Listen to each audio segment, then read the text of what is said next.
नमस्कार, स्वागत है आपका न्यूज 69 में। मैं हूं आपके साथ अंकिता और बढ़ते हैं इस वक्त की बड़ी खबर की ओर। राष्ट्रीय शिक्षा नीति 2020 के अंतर्गत भारतीय ज्ञान परंपरा विविध संदर्भ विषय पर 2 दिवसीय कार्यशाला का आयोजन 27-28 फरवरी 2024। इस विषय पर मुख्यमंत्री डॉक्टर मोहन यादव ने पत्रकारों से चर्चा में बताया कि 2 दिवसीय कार्यशाला हमारे उच्च शिक्षा विभाग हिंदी ग्रंथ अकादमी के द्वारा आयोजित की गई थी। महामहिम राज्यपाल मंगूभाई पटेल और मैं स्वयं और उच्च शिक्षा मंत्री हमने उद्घाटन पर्व पर भाग लिया। मुझे इस बात की प्रसन्नता है कि धीरे धीरे हमारी उच्च शिक्षा नीति लगभग चौथे वर्ष में प्रवेश कर रही है और उस नाते से आने वाले समय में भारतीय ज्ञान की कई सारी विधाओं को अलग अलग सब्जेक्ट के माध्यम से विद्वानों को लेकर उच्च शिक्षा विभाग इस दिशा में ठोस कदम उठाए।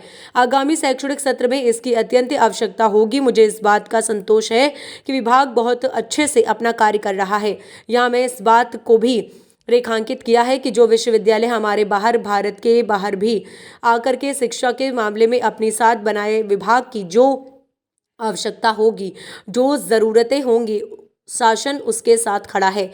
मैं एक और बात आपको बताना चाहूँगा कि उच्च शिक्षा विभाग के हमारे सभी जिनको विश्वविद्यालय की श्रेणी में लिया गया, खास करके शासकीय विश्वविद्यालय के शैक्षणिक जगत के अंदर की जो कठिनाइयां हैं उसको भी पूरा करने का सरकार ने निर्णय लिया है और अब हमारे कुलपति तो कुलगुरु कहलन लगे हैं। मुझे इस बात का संतोष है कि उच्च शिक्षा विभाग अपनी शाखा बनाता जा रहा है। मेरी अपनी ओर से सभी को बधाइयाँ।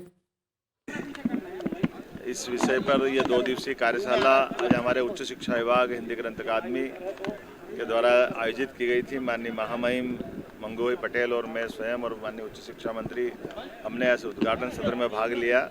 मुझे इस बात की प्रसन्नता है कि धीरे धीरे हमारी उच्च शिक्षा नीति लगभग चौथे वर्ष में प्रवेश कर रही है और उस नाते से आने वाले समय में भारतीय ज्ञान की कई सारी विधाओं को अलग अलग सब्जेक्ट के माध्यम से विद्वानों को लेकर के उच्च शिक्षा विभाग इस दिशा में ठोस कदम उठाए। आगामी शैक्षणिक सत्र में इसकी अत्यंत आवश्यकता होगी। मुझे इस बात का संतोष है कि विभाग बहुत दक्षता के साथ अपना काम कर रहा है।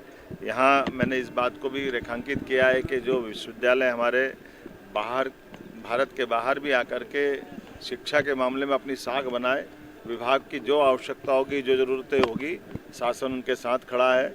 मैं एक और बात आपको बताना चाहूँगा कि उच्च शिक्षा विभाग के हमारे सभी जिनको विश्वविद्यालय की श्रेणी में लिया गया, खास करके शासकीय विश्वविद्यालय के शैक्षणिक जगत के अंदर की जो कठिनाइयाँ उसको भी पूरा करने का सरकार ने निर्णय किया है और अब हमारे कुलपति तो कुलगुरु कहलाने जाने लगे हैं।